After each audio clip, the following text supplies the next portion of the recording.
Boa noite, célula querida, pessoal. Hoje a gente está fazendo a nossa célula através desse vídeo. Infelizmente, por causa do coronavírus, que tá perigoso, e a gente está evitando o contato com as pessoas, evitando aglomeração, com certeza eu queria que a nossa célula estivesse acontecendo normalmente, na casa da Angelita.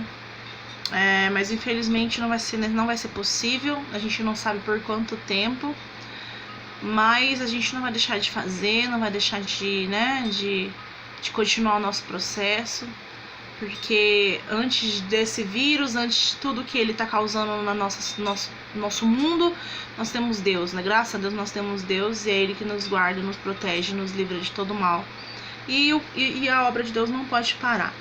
Então, hoje a gente vai falar sobre pornografia e promiscuidade, parte 2, Então, quem lembra aí do tema da aula passada, pode responder aí, tá? Que no meu coração eu vou estar ouvindo a resposta de vocês. Então, a gente viu na semana passada que o que a pornografia causa na sociedade nos dias atuais. Causa na vida dos jovens, na vida das pessoas, dos casados, dos solteiros, as consequências que ela causa, trazendo distúrbios emocionais e físicos para as pessoas, E uma dessas consequências é a perda da atração pela própria, nos casos de pessoas que são casadas, causa a perca da atração pela pessoa, pelo marido ou pela esposa, causa a perca de massa cinzenta, automaticamente sendo considerado como se fosse o uso de uma droga, de uma cocaína, que degrada o cérebro, e além das questões espirituais, Então, hoje a gente vai falar sobre pornografia e promiscuidade, parte 2, que a pergunta principal é: qual que é a solução para esse problema? Qual que é a solução para esse problema que é tão grave, E uma estimativa é de que 22 milhões de pessoas são viciadas em pornografias aqui no Brasil, 86% são homens, 24% são mulheres. E os danos que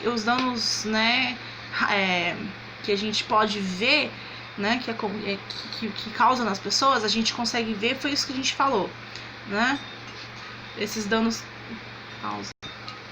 E as consequências espirituais, Que todos nós sabemos que a pornografia ela é um distúrbio causado por influências demoníacas, e isso afeta na vida de todos, principalmente de nós que conhecemos a palavra de Deus, principalmente.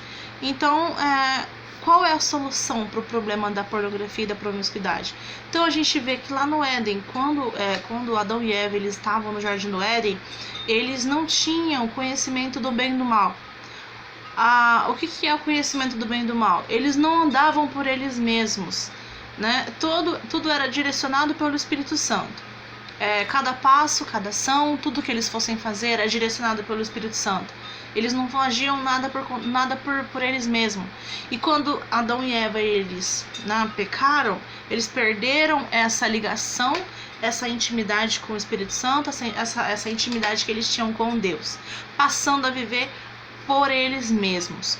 E passando a viver por eles mesmos, eles automaticamente passaram a acreditar que eles sabiam de todo o que era certo e o que era errado para eles. E aonde começou, e aí uma curiosidade básica, que é interessante, é que o primeiro vestígio da imoralidade sexual aconteceu com Caim, com Cã, que era filho de Noé. Após eles descerem da arca, depois do dilúvio, eles já estavam se estabilizando na terra, depois que as águas baixaram, eles saíram da arca. E na teologia fala que Cã, o pai dele, Noé, bebeu, fala que ele se embriagou e dormiu. E aí a teologia conta que Cã abusa do próprio pai dele. enquanto ele dormia. Mas isso é uma coisa assim, mais aprofundada, mais estudo teológico mesmo. Mas é uma curiosidade legal que é interessante que vocês pensem nisso depois. E quando o ser humano ele começou a agir, quando o ser humano começou a agir por ele próprio, ele perdeu a ideia do que é certo e o que é errado.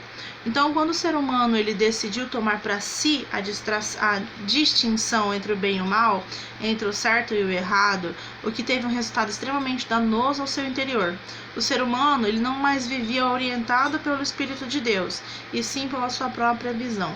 Um ponto de vista completamente distorcido devido à desordem interior causada pelo pecado.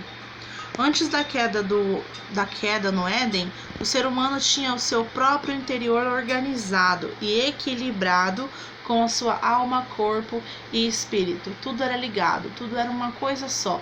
Tudo ligado e zelado, né? Eu falo assim que o Espírito Santo ele zela por nós. Então, o corpo, alma e espírito era uma coisa só interligada ao Espírito de Deus, sendo submissos ao Espírito, e este ligado ao Espírito de Deus. Após o pecado, o ser humano vive agora submisso aos desejos da carne, e isso afeta drasticamente a sua vontade. Para mudar este cenário é que Deus enviou seu Filho, para que todo aquele que se entregar a ele passe pela experiência do novo nascimento. Quando o Espírito Santo provoca uma revolução no ser humano, restaurando a ordem e o equilíbrio do seu interior, possibilitando assim experimentar a vontade de Deus para a sua vida, inclusive na área sexual. Então, a solução básica, a única solução é Jesus Cristo. Foi para isso que Jesus Cristo ele foi enviado na terra, ele morreu por nós, para nos salvar e para nos limpar, libertar de todo o pecado. Então, a morte de Jesus, ela significa recomeço, ela significa uma redenção, é como se a gente tivesse sido lavado e tudo que a gente viveu e tudo que a gente fez desde a saída do Éden tivesse sido apagado e a gente tivesse a oportunidade de uma nova vida, de um novo começo e de traçar uma vida diferente. Então é isso que acontece quando nós nos convertemos, nós nos tornamos cristãos. A maioria de nós, né, passou por muitas coisas, viveu muitas coisas enquanto estava no mundo, viveu situações tristes, né? Às vezes nós mesmos acabamos, né, fazendo coisas que desagradavam o coração de Deus. Mas aí Jesus veio, morreu por você, morreu por mim e nos deu a oportunidade de nos redimir, de ser uma nova criatura. E Jesus, então a morte de Jesus, o sacrifício de Jesus nos trouxe essa liberdade, essa redenção. E aí, é claro que não vai ser algo fácil, que não é algo que é tranquilo, depende muito de nós, vai muito da nossa força de vontade, e a gente escolheu nascer de novo em Cristo. E aí a gente tem que se sacrificar, é uma nova vida, mas não vai deixar de ser difícil, não vai ser extremamente fácil, mas a gente tem o Espírito Santo de Deus e ele nos dá força pra gente sair de toda a cilada, né, e se livrar de todo vício, né? Aí vamos voltar aqui no nosso livro. Então, a palavra de Deus fala assim, em Romanos 12, 1, 2, fala assim: rogo-vos, pois, irmãos,